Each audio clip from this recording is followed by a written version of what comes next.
Currently, meron ng exhaust yung kotse eh. So, it's a turbo. Ang problema lang nila, medyo maingay yung tunog ng kotse. Kasi nakita ko, while inspecting the muffler, ito, medyo struggle kami kung paano namin ilalagay. Yung mga ganitong project, kailangan ng meticulous planning. So, medyo pinaplano namin kung paano namin ipaplanta yung tubo at mailalagay yung mga muffler na to para medyo pumino yung kotse.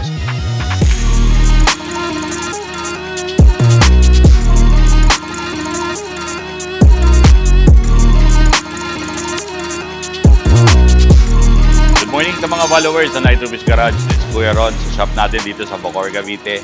Nakita niyo yung B-roll, meron dumating na Evo 10 dito sa atin. So, itong Evo 10 is ang owner nito si Sir Lex ng Lexian Auto Care. So, personal car niya to. And then he has a little bit of problem sa exhaust niya. So, basically, ang unang problema ni Bossing, may tumatama dun sa mid-pipes niya. Medyo we need to fix the alignment of the mid-pipes para medyo maiwasan yung pagtama dun sa isang area na yon. So, ayusin namin yung mid-pipe. Merong ginawang editing dun sa existing muffler niya. Actually, branded muffler yon. Ang ginawa, in-straight nila yung loob. So, ang gagawin natin, itatama natin. So, para medyo umayos yung tunog ng sasakyan nito, siguro we need to change the muffler. Yun ang idea ko rito eh. So, sakto, we have this kind of muffler, no? Katulad nung pinakita ko nakaraan, itong big and fat muffler na to, we always use it sa mga gantong klaseng mga sasakyan.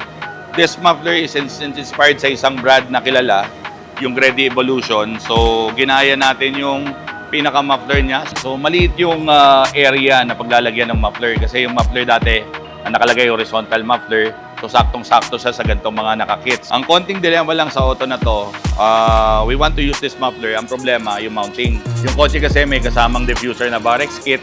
So, medyo struggling ang pag-mount nito. Yun ang pinag-isipan namin. So, mamaya, ipapakita ko yung before and after nung resulta ng gagawin natin project na to. So, exciting project para sa araw na to. Panoorin natin.